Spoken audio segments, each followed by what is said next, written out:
This is NEGOTIATEx TV. Hello and welcome to the NEGOTIATEx podcast. I am your host and co-founder, Nolan Martin. And with me today is my good friend, co-host, co-founder, Aram Denisian. And then Aram, we got a pretty important guest today. We sure do. Do you want? Yeah, let's go ahead and just jump right into this. Want to introduce our guest? Great, folks. Thanks. We are joined today by Dr. Kenneth Dekleva. He is a practicing psychiatrist in Dallas, Texas, and a senior fellow at the George H.W. Bush Foundation for U.S.-China Relations. From 2002 to 2016, Ken served as a U.S. diplomat and regional medical officer psychiatrist with the U.S. Department of State, mostly overseas, and that included assignments in Moscow, Mexico City, New Delhi, and Europe. He also served in a leadership role as director of the U.S. State Department's worldwide diplomatic mental health program. He has published in the Journal of American Academy of Psychiatry and the Law, The Hill, the Cipher Brief, 38 North, and the Diplomat, and has presented numerous times in both academic and U.S. government settings in the field of leadership analysis, which includes profiles of Xi Jinping, Vladimir Putin, and Kim Jong-un. He has been interviewed by CNN, NPR, Voice of America, and others. Ken, thank you so much for taking time out of your very busy schedule to join us today. Thank you, Nolan and Aram, for having me. It's a pleasure to be on your program. Now, let's just start off with the softball toss-up to you, Ken. What is the difference between psychiatry and psychology? You know, how are they similar? How are they different? The training is different. Psychiatrists go to medical school for 4 years and then do anywhere from 4 or more years in residency and fellowship training after they get their MD degree. Whereas psychologists, typically the ones who I work with and have worked with, both in the government and in academia, get a PhD, which can take anywhere from 4 to 6 or 7 years. And then they do an internship where they specialize in different areas of psychology. And there are different areas of psychology as well in their PhD, such as clinical psychology or child psychology, industrial organizational, what's called IO psychology. So they may follow different paths. The psychologists I've typically worked with were clinical psychologists. Okay, great. Thanks for kind of clarifying that up front. And then what we'd like to kind of do beginning of the podcast, kind of warm up our guests, is we want to talk about your path to get where you are today. So what key developmental milestones or other key influencers have you had in your training to become a psychiatrist? Let me talk about the real influences were where I went to medical school and residency in terms of preparing me to be a physician. And I'm very proud of being a graduate of UT Southwestern, both in medical school and training. And I worked there during the earlier part of my career for almost a decade as well. But it's a terrific medical school. I had terrific experiences there and wonderful teachers that really prepared me for what I did later, both as a forensic psychiatrist and as a physician diplomat with the U.S. Department of State, and in the current work I do as a practicing psychiatrist. But the key influencers, I would really sort of touch on the 3 areas of my career.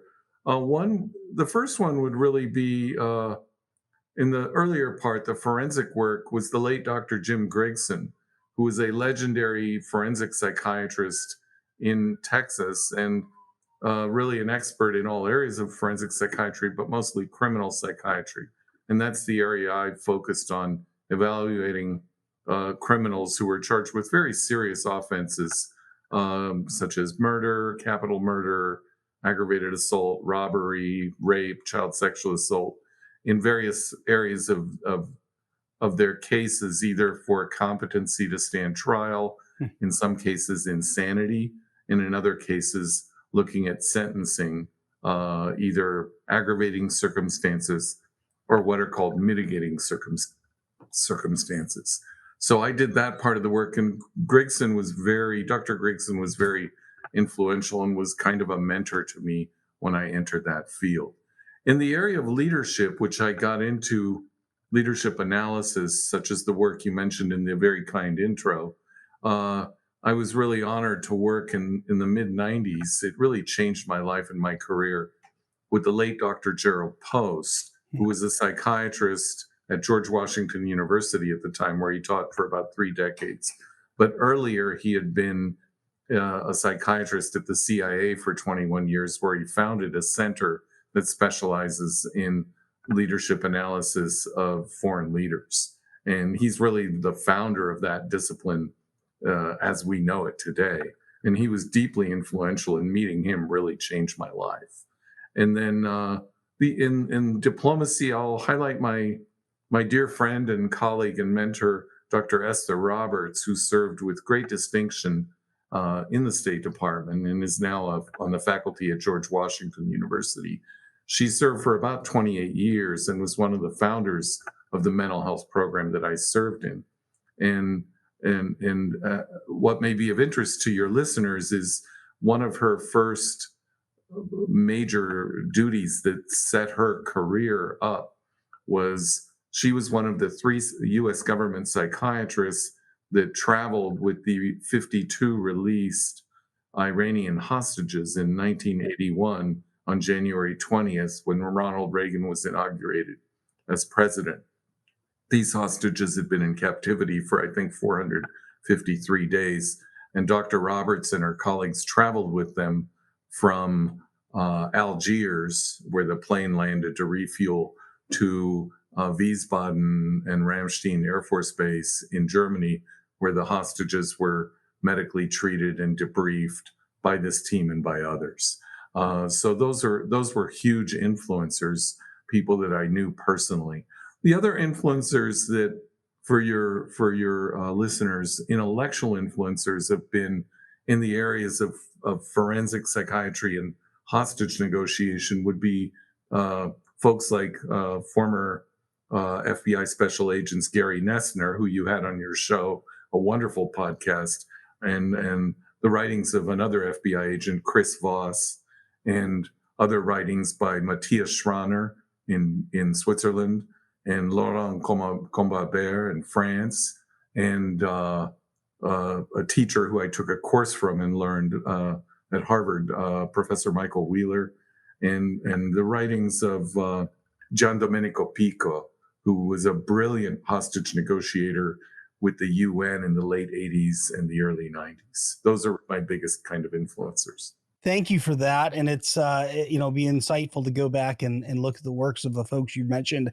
And I hope that in the time that we have, we can dig into kind of the role of negotiations in each of those kind of aspects of your career, forensic psychiatry, the leadership analysis piece, and the diplomacy. I just certainly, you can imagine the application in each one. Maybe we can start with the forensic psychiatry piece and just ask, in that aspect of life and that part of your career, what were some of your observations around human psychology that gave you maybe perspective into negotiation and key considerations for negotiators? Yeah, that's a great question. I also want to point out that by and large, psychiatrists and psychologists aren't negotiators, but we provide support to negotiators. Right. There are complex ethical reasons why a psychiatrist shouldn't be a negotiator with let's say, a hostage rescue unit. Although Right. in the past, in the 70s,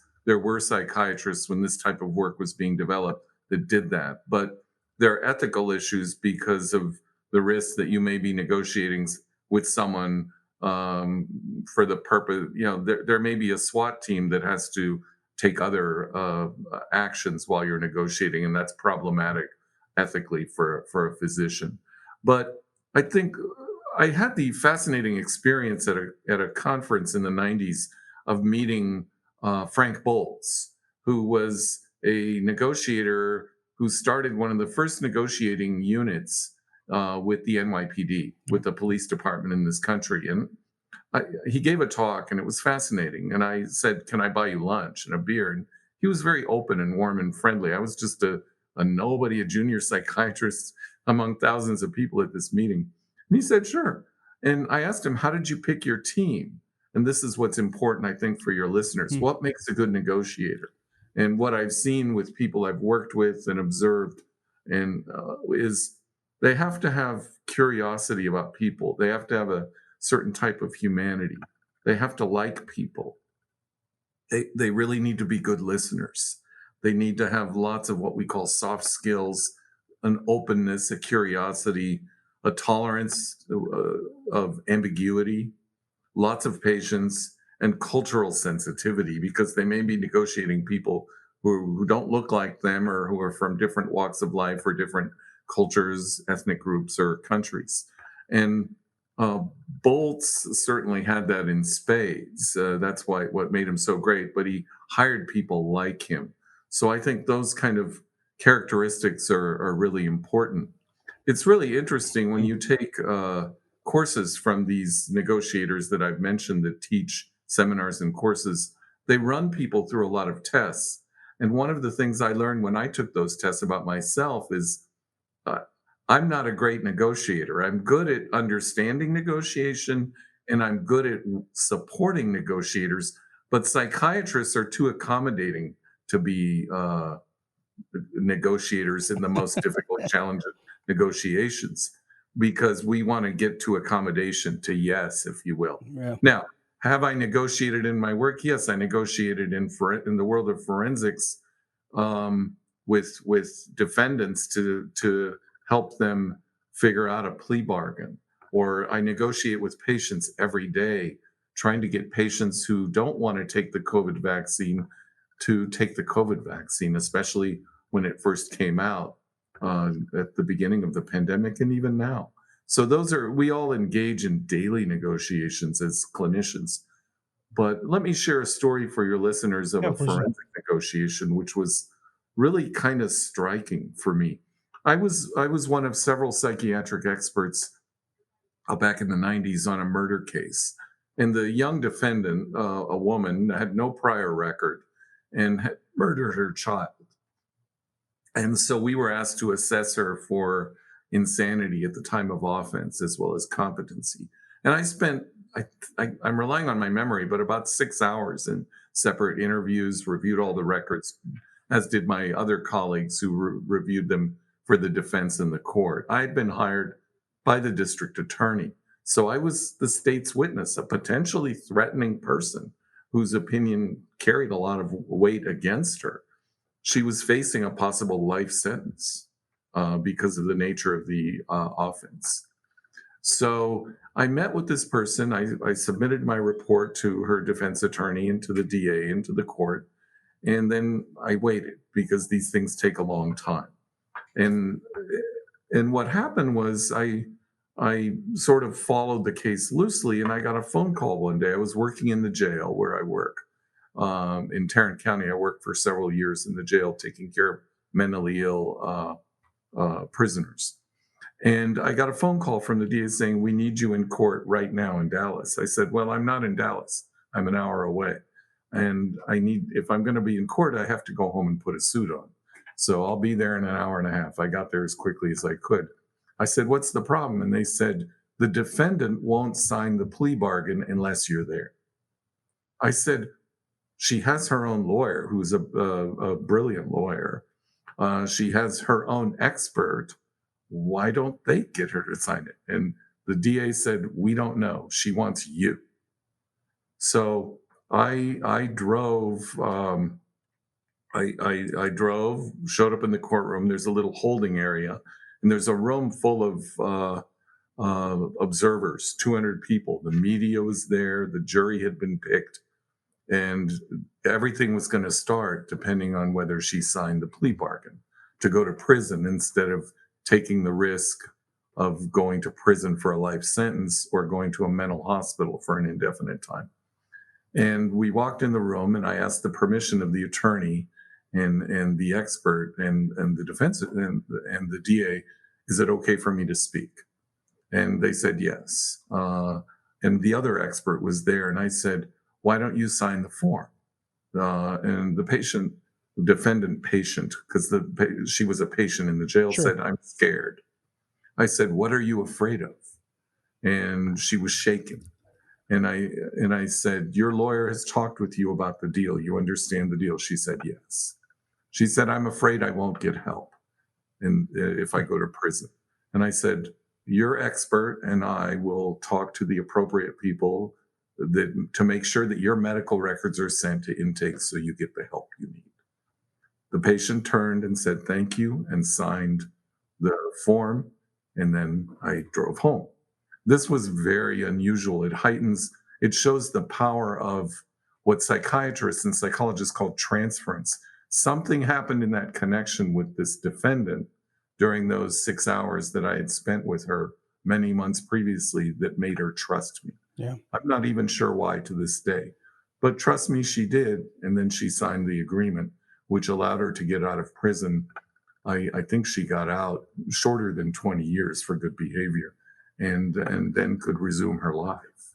So that's shows some of the unique. It's a very unique case in my history. Oh, absolutely. And I just would, yeah, if to play back the 6 hours to think about the nature of the trust and the environment you must have created with her to have her so reliant kind of on your word, and that your word was enough to convince her to sign. Yeah, it was a unique moment in my career, because normally the state's expert is a hostile, potentially very threatening expert, because there was a courtroom full of people and the DAs were ready to take her to trial, and they were seeking a life sentence, a 99-year sentence, by painting her not as mentally ill, but as a severe personality disorder, as a psychopath, those kind of labels. And the risk to her was very real. And Ken, would you say that you talked about the qualities in picking a team, people that are curious about other people, who are good listeners, okay with ambiguity, can manage it well, have some cultural sensitivity. Does that apply to psychiatrists as well? Are those things that you try to practice? I would hope so. Yeah. I would certainly hope so, that especially in our field, physicians overall, but psychiatry, we need good listening skills. We need a high tolerance we need lots of empathy. Yeah. And in hostage negotiations, Gary Nessner and Chris Voss talk about tactical empathy. Right. So you really need that in difficult negotiations with difficult people. And you need that in forensic psychiatry, because you're often evaluating and interviewing and writing reports and testifying about people who have done horrible, evil things. So there has to be, some people can't do that easily. For whatever reason, in my unconscious or something, I found I was able to do that. Yeah, I can certainly appreciate the challenge with being able to do it authentically, and yeah, and the ability to be able to practice it when you need to. It'd be so difficult. I'll share another story, if I may, very briefly with your listeners. I had another situation as a clinician where I was treating a refugee patient from a war-torn country, a child, and it was from Bosnia. And I speak fluent Bosnian because my parents were from the former Yugoslavia. And I had some emergency calls in the hospital where this small child who'd been severely traumatized during the war in the early 90s clearly needed help. And so I set up an appointment, and then I got a phone call and they said, "We can't come to the appointment, but please come to our house. We want to invite you for lunch." Now, in my training in American psychiatry, we don't do that. That's what they call boundary issues. But I know that culture well. Right. And I realized that if I didn't go there and let them, quote, check me out, the child would never come for treatment. So I went there, and there was this huge spread. I love Bosnian food. If I had been stationed in Bosnia, I'd be 40 pounds heavier. And they had food. They were Muslims, so there was no alcohol, but they had food, and the whole family was there, the extended family. And they asked to see pictures of my family. They said, "Why didn't you bring your wife, your child?" I said, "They're busy," but I had to show pictures. So I had to show who I am. And we ate. I spoke in their language. No one in the room spoke English. And then at the end, an older gentleman who was the grandfather of the child, he was in his late 50s. He was wearing a sport coat. He came up and put his arm around me and said, "Can I have your card?" And I said, "Of course." He said, "I will make sure that the parents bring my grandchild for treatment." So, to make a long story short, this patient got treated, got better. And the last I heard through the grapevine, the patient graduated from college 20 years later and is married and has a good job. What a wonderful story. And from a cultural perspective, my own heritage is Armenian, and having spent time in Afghanistan, and Nolan spent time overseas too. The idea of food and language as two ways to connect with people of a different culture and either show appreciation and show interest and to learn. It's I find both of those as being just kind of key pieces. So thanks for sharing that. Hey, Ken, thanks for sharing about everything regarding the forensic psychiatry part.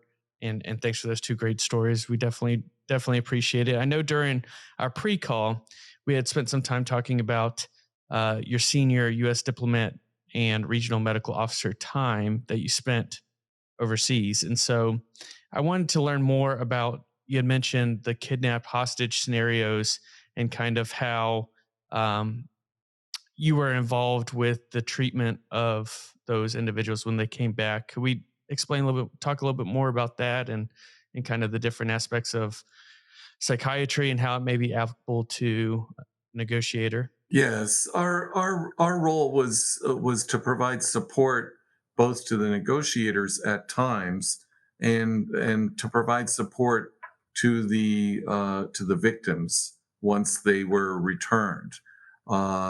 So understanding of the victimology that goes on in a hostage situation and the type of symptoms they may experience is very important. I was privileged to attend and both teach in the Department of State's course that they teach diplomatic security agents on all the complexities of hostage negotiation and working with victims and working with different countries and the laws and bureaucracies involved. And also to be an attendee and a speaker at SEER psychology conferences organized by the U.S. military, by a branch of the military that specializes in what's called SEER training and SEER psychology. One of the things I learned in my leadership role is that there are a lot of stakeholders in complex negotiations like that. I had a case in a country that I can't talk about, but I can tell you when I went over to have the meeting, there were about 40 people in the room from different bureaus, offices, and agencies that all had some kind of stake. I was the medical person. So the complexity and the higher order effects of complex diplomatic and hostage negotiations are really dramatic and profound, but they're quiet and behind the scenes. Many of these cases never make the news and they're not supposed to. Others were on the front page of the newspaper when the hostage got returned. The most challenging thing was dealing with the patients who we evaluated because we had to help them with their, once they were out of a hostage situation, you had to deal with the patient's or victim's psychology, which is many of them wanted to stay in the country where they had been kidnapped and the risks were way too high. So you had to really work on skills to persuade them that that might not be the best thing. Or in some cases where they had been criminal victims, they would have to go back to testify. So my work as a forensic psychiatrist was very helpful in helping them understand those processes, especially in a country where they've been victimized in the courtroom. You don't want the victim to be secondarily traumatized, Right. what's called secondary traumatization. So in one case, a diplomat's a wife who had been held at gunpoint in my region, I persuaded them they were going to leave the country because their assignment was up. But I said, you should not go back into that courtroom. That's not a safe place in that country because they don't have a rule of law. You can testify in camera from an office in the Department of Justice or the FBI or the Department of State. You can testify in camera back to that country. They can beam the video back. And I think that's what ended up happening. I just want to kind of dig into that a little bit deeper because I think as a psychiatrist and you're observing negotiators in practice, I'm sure that you have some pretty awesome observations as to what makes a negotiator successful, or maybe sometimes that they were unsuccessful. And I know we talked about soft skills already. Was there anything else that just strikes you as like, oh man, when he or she was able to do this, then kind of noticed either a difference in how the negotiation was going or anything like that? I know that's a big question. I know it's a lot to think about, but I think what you have to do is what I learned, and I can talk generally about the thematics, but not the specific country. But when I was director of mental health, one of the psychiatrists in the field had to deal with a very dangerous, difficult hostage negotiation where people had escaped from a violent situation, and they were terrified. And while they were too frightened to go back to the home, the apartment where the crime had, where they were victimized.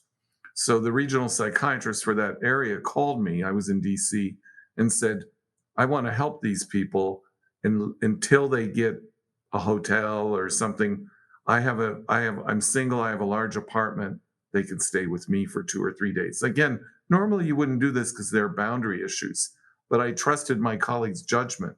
And I told him that I trust your judgment that you're doing the right thing for the victim and for the patient. And that worked out okay. They were able to do that until they got into a hotel where they felt safe, and then got different housing where they felt safe. So doing the right thing sometimes means working around bureaucratic rules. I worked on a situation at one embassy where the most important thing for these victims is to reconnect when appropriate with family members to let them know they're safe. This is the pre-cell phone era that I'm talking about now. So we took care of a released hostage and used an embassy apartment, which was empty, and we plugged the phone in. We got them a phone so they could call home using the embassy switchboard.